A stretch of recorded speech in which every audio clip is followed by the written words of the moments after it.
পার্বত্য চট্টগ্রাম থেকে সেনা শাসন প্রত্যাহারেরও দাবি উঠেছে।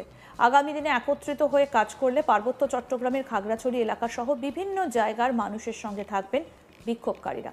বাংলাদেশের অন্তর্বর্তী সরকারের প্রধান মোহাম্মদ ইউনূসের উদ্দেশ্যে হুঁশিয়ারি দিতে দেখা গিয়েছে বিক্ষোভকারীদের। যদিও এই বিক্ষোভের ছবি বাংলাদেশে মিডিয়া বেশি দেখাচ্ছে না। যে ভিডিওটা আপনারা দেখছেন সেটা ত্রিপুরার। দেখুন এবার ভিডিওটা। এখান থেকে আমরা আওয়াজ তুলছি যে যতক্ষণ অব্দি পার্বত্য চট্টগ্রাম ভারতের অন্তর্ভুক্ত না হয় ততক্ষণ অব্দি সেনাবাহিনী পার্বত্য অঞ্চল থেকে প্রত্যাহার করতে হবে। 3 নম্বর, যতক্ষণ অব্দি পার্বত্য চট্টগ্রাম ভারতের অবিচ্ছেদ্য অংশ কিংবা ভারতের অন্তর্ভুক্ত হচ্ছে না ততক্ষণ অব্দি সেখানে সেনা শাসন এবং গণহত্যা বন্ধ করতে হবে। নাহলে এই আন্দোলন আমাদের জারি থাকবে।